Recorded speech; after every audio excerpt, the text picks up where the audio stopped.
Hello, everyone. Hi. Welcome to 0x Crypto Valley, your weekly insights for decentralized innovation, AI, and startup stories. I'm your host, Olivia. Hi, I'm Chao. Yes, Chao, today we are at the Bain Capital for a builder event. So we are together in the same screen. For a builder event in San Francisco. And so we think we can do this podcast together to share this week's story. So Chao, we've been very busy this week, right? Yes. So on last Sunday, we went to a Solana AI summit. So we met lots of very interesting startups. So one of them is a Crossmint. We did a very interesting interview with him. Alfonso. Yeah, Alfonso. Hi, Alfonso. Yeah. And also congratulations on your round of funding secured. Yeah. That's a very milestone progress there. Yeah. The Crossmint is a company is doing something really interesting, bridge the gap between Web 2 and Web 3.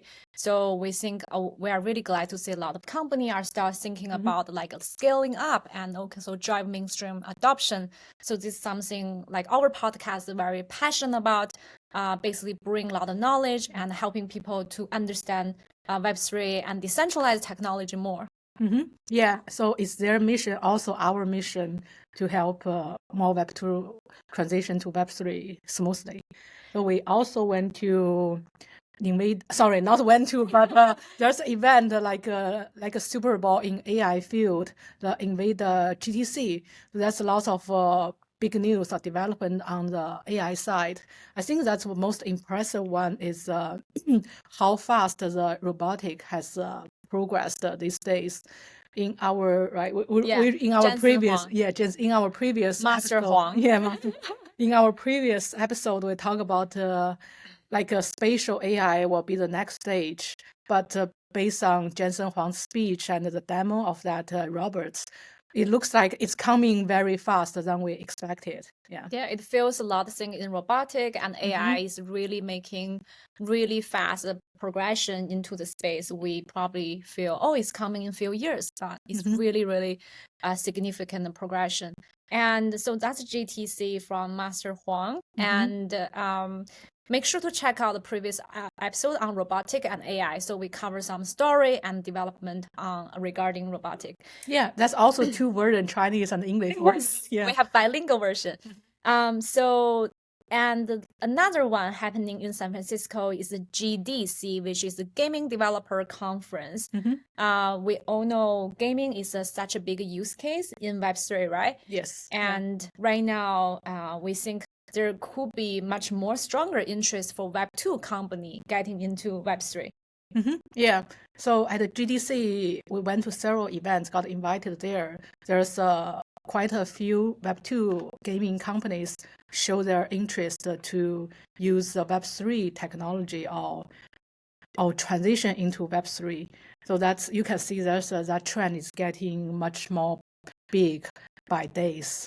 Yeah, that's something we are excited about because since we started exploring the space and producing podcasts, we know onboarding in Web3 has been challenging for both at the company level and the user level. So before we dive into today's topic, the idea we want to just like give you some context for our audience. We know the learning curve is very steep because there are a lot of isolated ecosystem between two, and also there are a lot of misconception around Web3 is just crypto. It's definitely a lot of interesting problem to solve, much more interesting technical advancement happen in this space, right? Yes. I think I try to emphasize that there's definitely the learning curve is very steep, and also outside of Web3, there's a misconception about the Web3 are doing. So that's, I guess that's also part of our mission, try to make the barrier, or smooth that barrier, make people get into Web3 more easily. Yeah, I think one potential observation I see on X and people start talking about stop focusing on crypto native candidate and people with a Web2 company background and talent, they are equally valuable to a lot of Web3 company because whichever ecosystem you are in, you really want to provide tangible value to the user for customer and consumer, right? So eventually, I hope this paradox you want to scaling up, but you also don't want to limit your talent just having this Web3 native. We hope to see a lot of like these two ecosystems start blending together. I think AI is a driving force here, right? Yeah, I think I also want to add a point there. So currently, Web3 industry are mostly hiring developers. I guess that's because it's very new field that people still put a lot of effort and resources to build the infra. But I mean, eventually need to use some like a utility and a use case. Then they will need all kinds of talent to work in this field. Then that's not just developer. I mean, they're definitely doing a wonderful job, but be open to all other kind of talents. So I'm hoping that it will become more open to the rest of the other field. Yeah, that's a really exciting, something I'm excited to see. So today we are going to talk about another concept in Web3, which is a decentralized identification, DID. So every week we're going to bring you a new concept, and this week is something we are very excited about. We met some company at a different conference about first Chao. So would you what's the DID? So DID is a decentralized identity. I think that's everybody who's use internet or use a Twitter account know lots of bots are kind of bothering you, send all kinds of these garbage messages, and it's really very annoying. And sometimes I think the bots message outnumbered what actually the human beings are sending to you. So that's for this. I mean, this is one. For this case, we really want to know that the people behind this account is actually a human being. So I think DID, decentralized identity, is that's why it's so important, especially in Web3. Because in Web3, when people can open thousands of wallets, then you really don't know, is this one person or is that, or maybe when you get a thousand, that's another topic. I mean, now AI agents also become popular. It could be an AI agent as well. So really you need to make sure it's actually a human being behind that account for lots of activities. Yeah, so by that's a great context. So just give a quick by the book definition here. So DID is a identity management unit live on blockchain. That's what it makes more secure, tamper-proof. Think about in Web 2, we give a lot of our personal information to different centralized entity, like a bank is one entity, government, DMV have all your identification information, or for example, if you have login information that even owned by identity owned by Google or Facebook.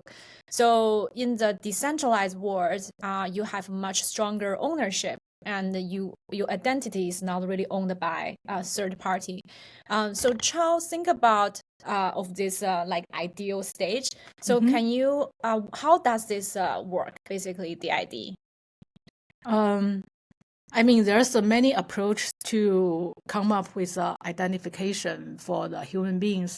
So today we're going to focusing on one approach. One general approach is using people's biometrics to create a DID for you.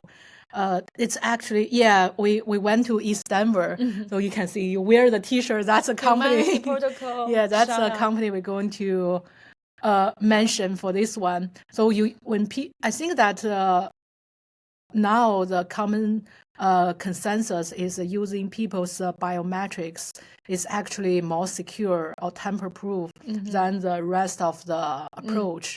So humanity protocol using the palm print to scan your palm. That's a biometric. Then use like some kind of ZK proof thing to create a key. I think a pair of keys.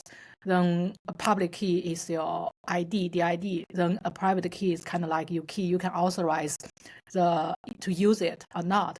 That's then based on this DID, you can participate in many kind of activity, interact with other participants. We're not sure is that people or bots or AI agents participate with them. Then through this DID, they will know that you are actually a human being, a unique human being behind it, but they do not know all about you. They just need to know certain information. Yeah. So you can be very selective as the owner of the DID, who is a real human being, can be very selective about the information you want to share or not share. So that's like a really interesting. You have much stronger ownership on the information and the level of detail you want to share. So thank you for the great like technical rundown on how it works. You mentioned biometric. We know this is palm print is one, and what I others? think I guess when we talk about the biometric DID, the most famous one is the Worldcoin. I feel like when we talk about the DID, we have to talk about the Worldcoin. Yes. So Worldcoin, I guess most of you would have heard about it. It was founded by Sam Altman. I guess I do not need to make an introduction who Sam Altman. So we have audience. Yes. Yeah. So he's very big or have a huge belief in AI revolution. So I think that people also believe that or expect that in the near future, AI are going to replace majority of people's work. Then everybody kind of lost their job. But with abundance of the material and the resources, we can still enjoy our life. Yeah. Then I think he mentioned or gave everybody, people in the planet, the UBI, the Universal Basic Income. Money. So give them the money. You do not need to do anything. Just to show you are a human being, then you get the money. Yeah, so that's his idea.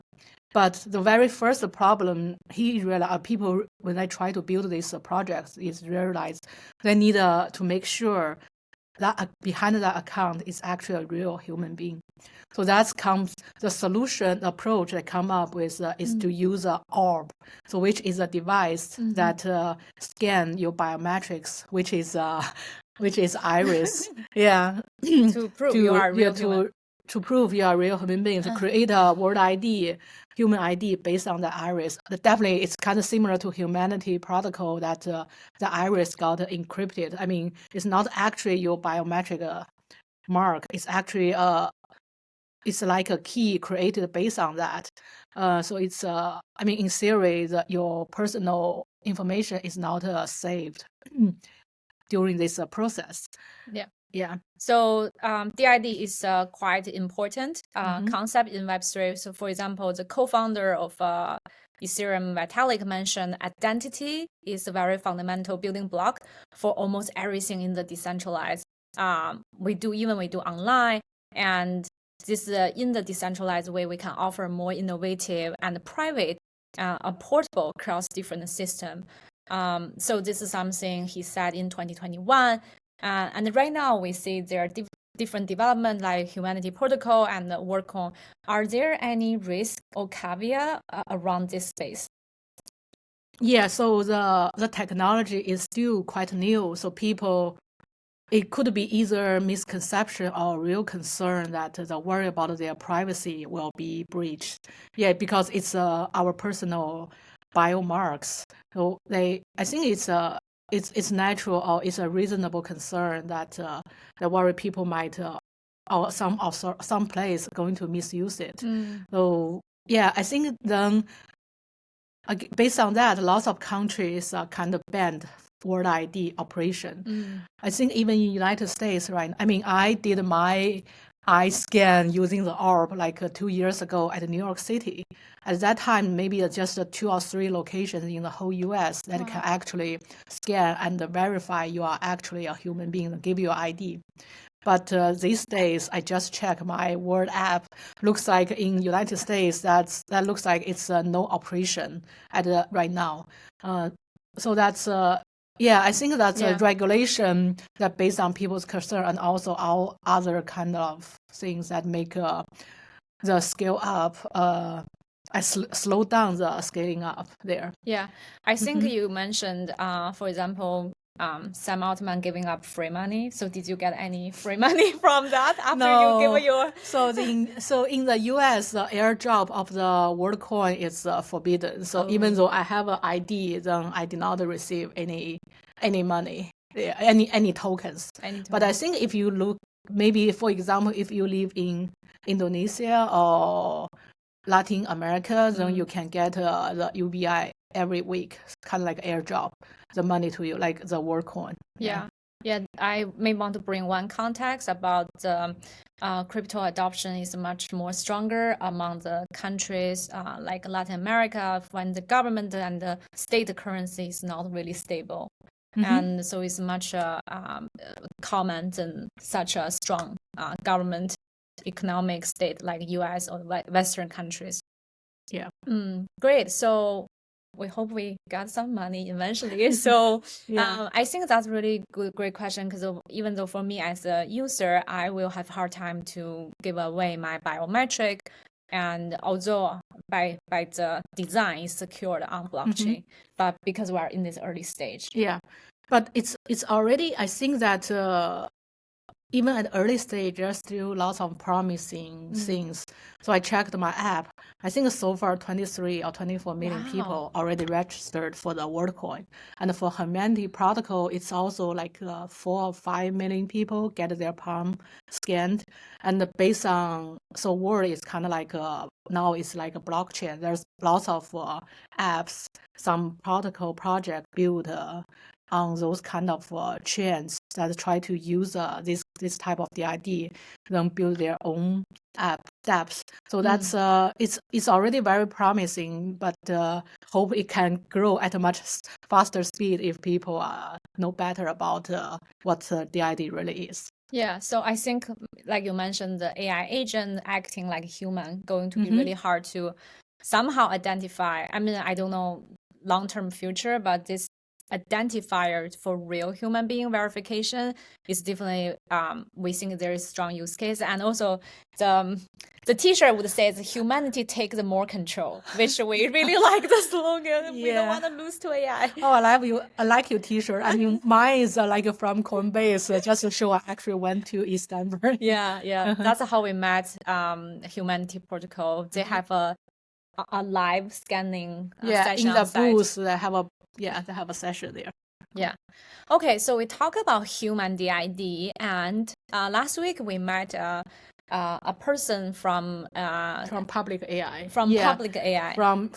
Let me talk about so last week when we went to East San Francisco, we talked to lots of interesting startups. So one of them is a person, our friend from PublicAI, that he mentioned about Jordan, interesting project that for doing DID for dogs. So not just the human beings that need DID.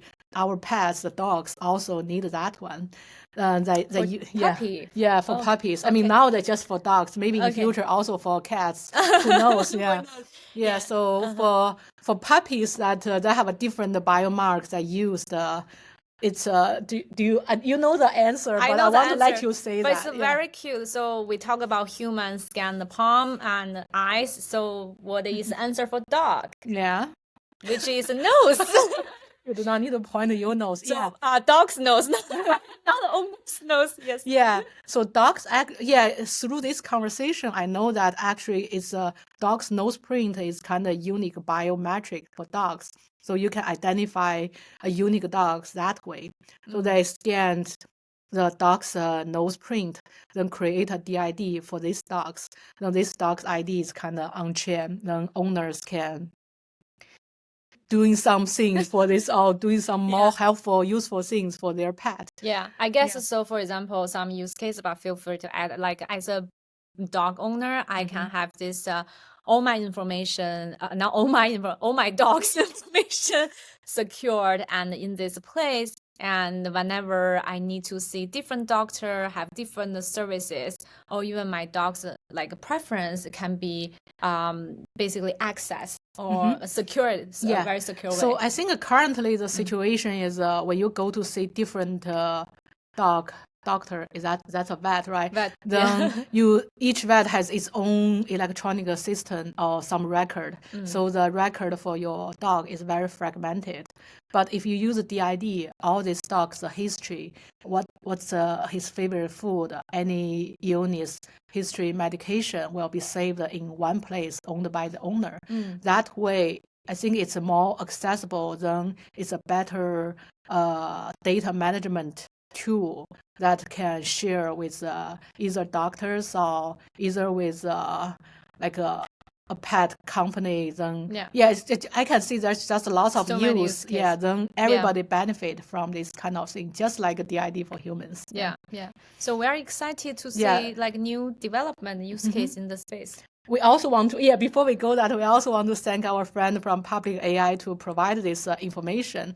So PublicAI, they're also doing very interesting stuff. So they actually use kind of like they encourage humans to contribute their data for AI training. Then they can get paid for their data contribution. So thank you. Wow. So which means like if I contribute my data, my preference through PublicAI, I'm getting certain monetization. You're going to reward by their token. Oh, okay. Yeah, I like this because in Web 2, when we give up any information, we don't really get any rewards. Yeah, big companies just use our data for monetize their data, monetize our data without just get back very tiny proportion. But we want to bridge the gap. We are not alienating any companies.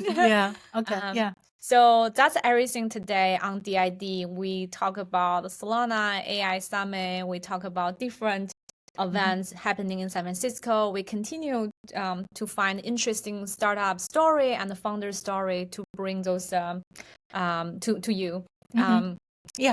So continue to follow us, and more interesting episodes are coming. Yes, and we have YouTube. Oh yes, we have YouTube, Spotify, plus X account. X account, we will send everybody notification on newly weekly publishing. But YouTube will share more behind the scene. Like for example, we go to event, we will basically do some video, and you get the first-hand experience in San Francisco tech scene. Yeah. Great. So see you next time. See you next time. Bye. Bye.